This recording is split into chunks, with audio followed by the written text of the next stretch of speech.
Vanakkam to my family, friends, sisters tuning in from India, Southern California, Michigan, Missouri, New Jersey, and more. Welcome, my family in Jesus Christ at Louisville Presbyterian Theological Seminary. In the spirit of peace, I pay respect to the indigenous people who have lived on the land that is now called Kentucky and who continue to live here today. Shawnee, Cherokee, Chickasaw, and Osage, land on which Louisville Seminary stands, and I stand here today in Caldwell Chapel. In the spirit of truth, I acknowledge the African and indigenous people whose forced labor created the foundations of the wealth of this country. In the spirit of healing, I remember the immigrants who fled poverty, prejudices, and contributed their blood, sweat, and tears to the making of these United States of America. In the fall of 2020, reality shifting became a very popular activity on TikTok. TikTok is a social media platform. Think of it as karaoke for the digital age, for creating, sharing, and discovering short music videos. Harry Potter fans on TikTok, mostly younger teenagers, but also some millennials, began shifting themselves into an alternate reality, the magical world of Hogwarts. They did this by using lucid dreaming, scripting, and meditation and other methods. Calling themselves shifters, reality shifting, as one of them described it, is their way of escaping the dumpster fire that 2020 had become and 2021 now seemed to be headed into. Shifter is a label that I too have claimed. No, I am not a TikTok user and I don't shift to Hogwarts. Let me clue you in. My specific label is downshifter.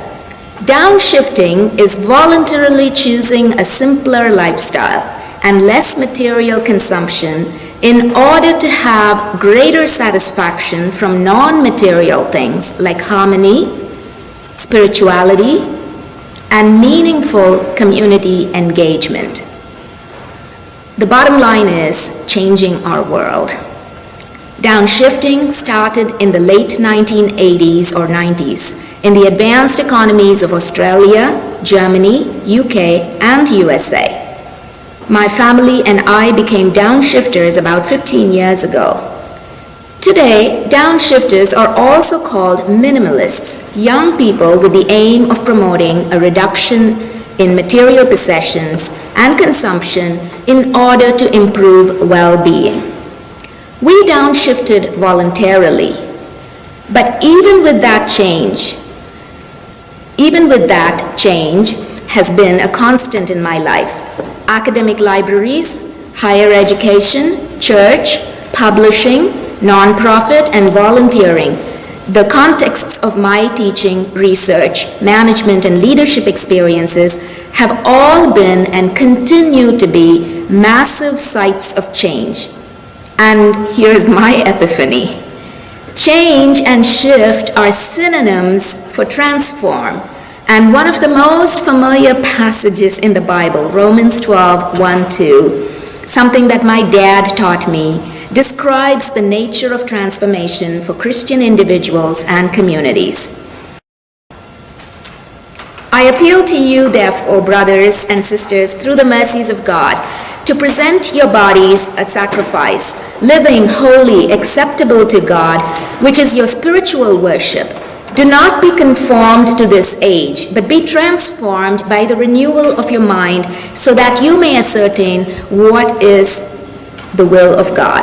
The first dynamic of biblical transformation is found in the sacrificial language Paul uses. This would have made a stunning impact on his ancient Israel audiences, and it does me as well. Imagine putting your neck on the altar and bearing it voluntarily for the axe to fall. The living body, and by body, Paul means the totality of which we are composed, as a sacrifice. This metaphor is unnerving.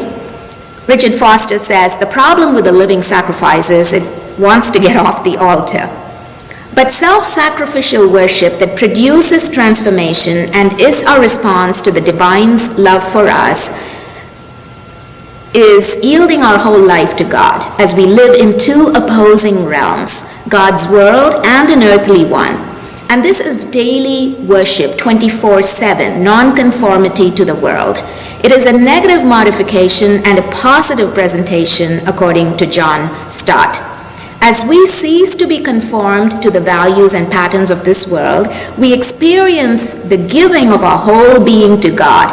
And in this concrete, everyday spiritual reality is a renewing of one's mind. Second, Paul is also envisioning the church's new corporate identity.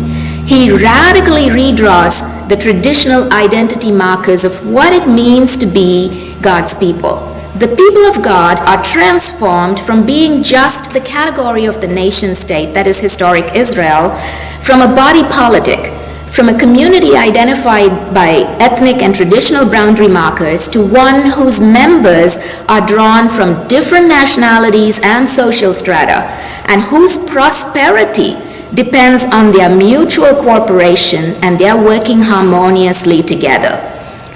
I quote Dunn, who's the scholar I've been using in my reading of Romans 12:1-2. The identity of the Christian assembly as body, however, is given not by geographic location or political allegiance, but by their common allegiance to Christ. This is visibly expressed, not least in baptism and the sacramental sharing of his body, and Dunn's quote and my addition, but also in the beloved community being transformed. I like to think that because transformation and countercultural modes of being are such an integral part of being Christian and community life, is why the Book of Common Prayer has this prayer: "Be present, O merciful God, so that we who are wearied by the changes and chances of this life may rest in your eternal changelessness." So let me give you an example of just some of the changes and chances that I've experienced in the space of 10 years. In the late 1980s to early 1990s, the time it took for me from completing my first master's degree to starting my PhD program. I had learned BL1 on a mainframe computer, BASIC on an Apple personal computer, networked Windows PCs, and a Unix-based mini computer. But when I took my first job, I had to learn a completely different IBM system. I led the automation of manual workflows, and I transformed a 12-campus academic library system by successfully implementing their first integrated library system and remote access to research databases. So much change was not easy to lead, but the organization was already innovative, even though not everybody welcomed the changes.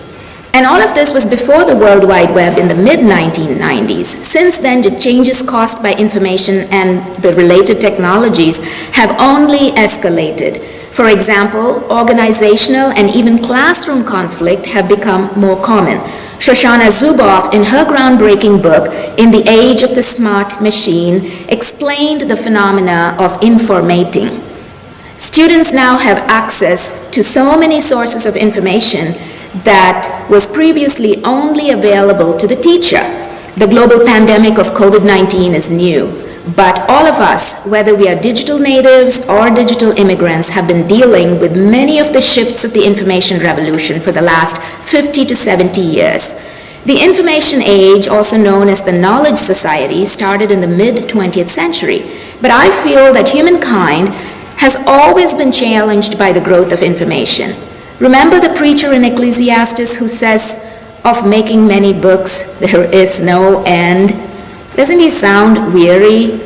Recently, Chad Wellman, a scholar of German history and media studies, has shown that the German university arose in the 19th century to solve the problems caused by the information environment of the Enlightenment.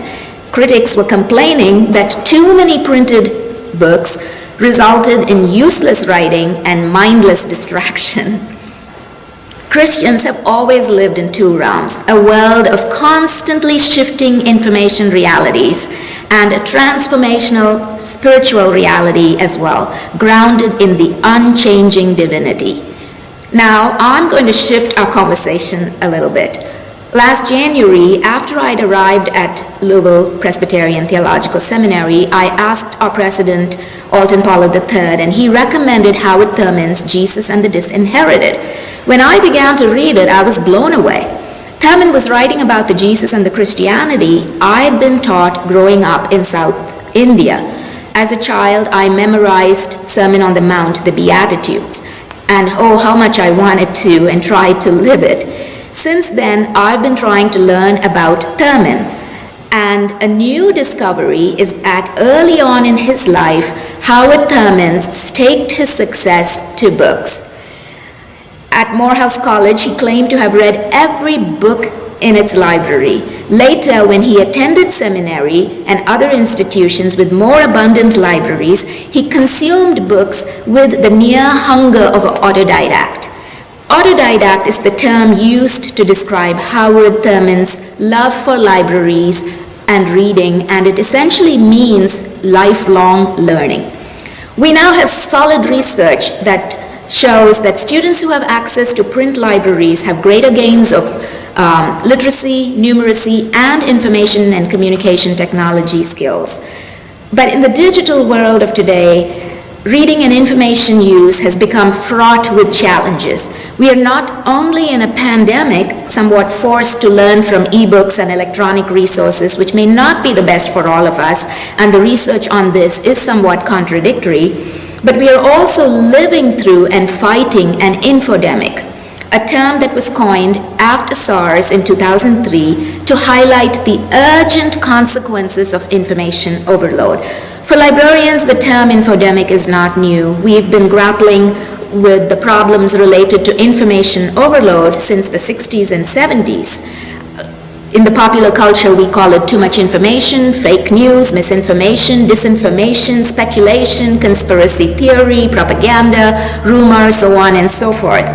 An infodemic is even more deadly than a pandemic, as our recent socio-political experiences have shown. And the infodemic seems impossible to stop. The commonly accepted solution for the last 30 years is information literacy, teaching people how to find, use, and evaluate information and produce and consume information. I still remember teaching online database searching skills to high school students in 1988, and the information literacy language had not been formulated then, but even before the public internet, World Wide Web, and Web 2.0 social media, information quality problems existed, and librarians protected people, students, and faculty from the paradoxes and pathologies of information. Librarians helped scholars practice what I call information wellness, and we protected you from overload through reference and selective dissemination of information services. Teaching hospital libraries, for example, offered bibliotherapy services, and systematic reviews have showed the efficacy of bibliotherapy for depression. Another groundbreaking study showed that up to 80% of college students were afraid to use the library. The classic book on information anxiety by Thurman was published in 2001, and Diane Mizrahi, another scholar, explained library anxiety as the feeling of being overwhelmed, intimidated, nervous, uncertain, or confused when using or even thinking about the using of the library and its resources to satisfy an information need or a project, and that it can result in misconceptions and misapplications of library resources, as well as procrastination and avoidance of the tasks. By then, I myself was studying the use of hyperlinks in online learning as instruments of cognition, and I ran right into the problem of cognitive overload. Hyperlinks in course notes and lectures were definitely not helpful to learning across the board, and students tended to avoid them. And here you have faculty and instructional designers and resources being put into the construction of these hyperlinks. So it turns out that the University of Google, a term coined by Tara Barabazon for people who think Google has all the answers, is not wise. Research shows that students who Google lose the capacity to sift, discard, and judge, that is, evaluate information. Googling is like filling yourself with fast food and fast fashion. Neither one of those fill you, and they tend to disappear. So completely different research from science and technology studies also show that Google, for example, increases racism. There is a book called The Algorithms of Oppression that shows how putting in search terms like black women comes up with these search phrases that tend to be slurs, tend to be negative, tend to be myths. And so artificial intelligence has its own set of problems for exacerbating racism. Multitasking and partial continuous attention are other phenomena that happen with information technologies and electronic information, and they lead to the failure to learn as well as they lead to mental health problems. So it turns out information and technology are not neutral and are capable of great harm unless we learn to harness with our spiritual realities, with digital wisdom. In the meantime, research continues to confirm that libraries, its collections, carefully curated and connected by librarians and patrons to form vibrant learning communities, transform and renew minds. Specific findings from studies of religion and theology students and faculty have consistently shown that this group also prefers using personal libraries to their academic libraries, prefers printed texts, and satisfices versus maximizing. Satisficing means picking the first option, and maximizing means putting in time and effort to get the best possible information. In 2004, Douglas Gregg, a former library director here, made important arguments for teaching seminarians information literacy. He also pointed out that theological education has been particularly resistant to it. 16 years later, most seminaries are still trying to get an information literacy program started. Our graduates, who are, in my humble opinion, the world's best hope for peace, are just not acquiring the advanced info skills they need to deal with the infodemic. Let's shift again. This time, I want to look at nonviolence and its implications for our information realities. A major turning point in Thurman's life came when he traveled to India on a pilgrimage of friendship and met with Gandhi in India in 1935. Here's what Dixie and Eisenstadt write. When Thurman became the first African American to meet with Mahatma Gandhi, he found himself called upon to create a new version of American Christianity. It let go of self-imposed racial and religious boundaries, and it equipped itself to confront the enormous social justices that plagued the United States during this period. Gandhi's philosophy and practice of satyagraha, or soul force, had a huge impact on Thurman. It showed him the effectiveness of nonviolent resistance as the only form of direct action.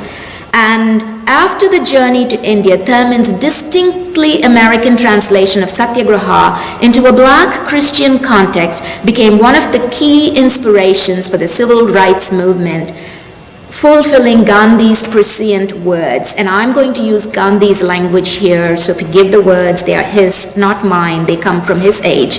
It may be through the Negroes that the unadulterated message of nonviolence will be delivered to the world. And what we are seeing here is that connection between autodidact information realities and shifting information realities and connecting it with spiritual realities. In 1949, Howard Thurman published Jesus and the Disinherited. Thurman would go on to become the spiritual mentor of an entire generation of leaders of the civil rights movement, including Martin Luther King. Thurman also developed a broader international political vision that was grounded in Christ and promoted intercultural understanding. Howard Thurman and Martin Luther King Jr. had an understanding of global unity that transcended race. We have a scholar of Thurman in our own midst, President Pollard, and I'm sure he would welcome questions and discussion about this. But in trying to find materials of Thurman, especially Gandhi's influence on him, I became aware once again of the price crisis in libraries and how much of the materials in the fields of religion and theology are still behind closed collections and not available openly. Scholarly research should be open, I believe, especially when we have such an abundance of it. Between 2002 and 2007, I ran a global scholarly consortium for library and information science where I tried to increase open access to the research and intellectual output of my discipline. But because of the promotion and tenure requirements regarding print and traditional publishing, however, faculty just didn't want to deal with open access. Now things have shifted again. Faculty in religion and theology continue to sign exclusive and restrictive publishing agreements, but transformative publishing agreements allowing open access and open access publishing itself is starting to become the norm. And this will shift the role of libraries and librarians. Libraries are cultural heritage institutions. They are also our premier institutions of quality knowledge and learning. And this will reshape librarian roles in a new information ecology. I hope I have convinced you that shifting information realities offer great promise. And I leave you with these thoughts, final thoughts. COVID-19 is immeasurably sad and full of loss, don't get me wrong. But can our faith help it be a transformative time? I think that's the question we should ask. As followers of Jesus Christ, we have the opportunity to live into Jesus' vision of heaven on earth. We shift information realities individually and communally to lead and help build a better world. We do this at the individual level, for example, by learning, cultivating, and practicing information hygiene, a healthy info diet, so to speak. We pay attention. We practice mindfulness. We examine the values that drive us. How do we seek, consume, and produce information? We ensure that our information behaviors do no harm and propagate truth. A small example here is the Bernie memes that were floating around, Bernie wearing his mittens after Inauguration Day and being placed on all sorts of places and in front of buildings. And I did one myself in front of our library, but I didn't share it because I realized it could be misunderstood by people who didn't understand that context. That's what I mean when I say examining our information behaviors to do no harm reduction.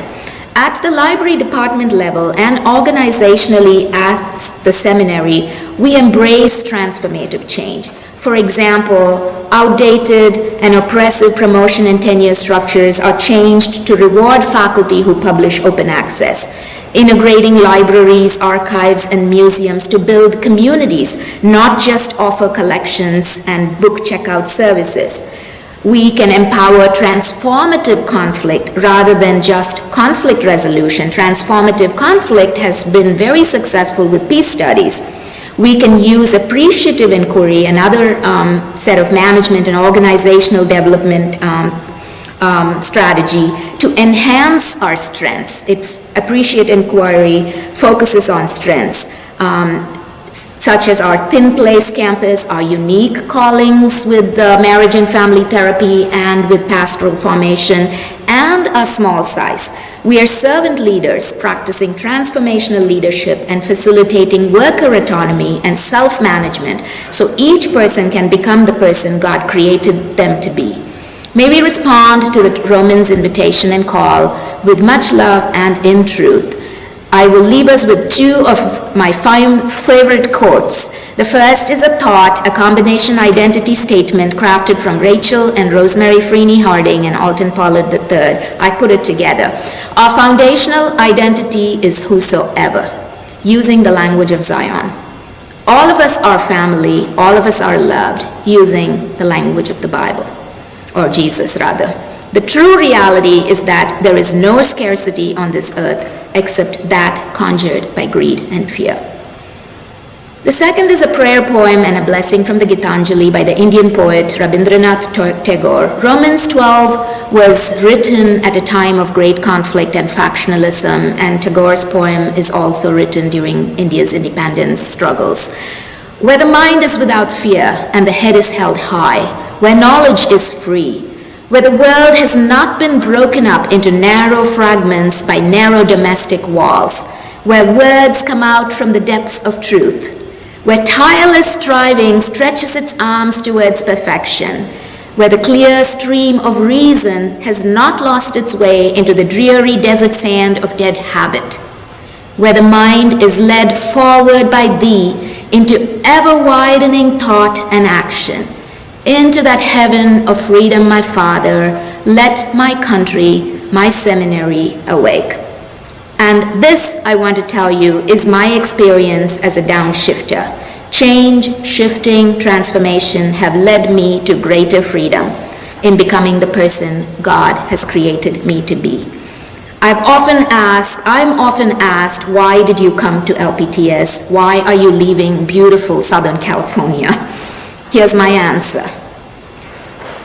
I'm called, and I came here for our students, for our learning communities. Thanks to so many of you who have been a part of this journey and who will help me. I've come here to shift realities. May it be so. Amen.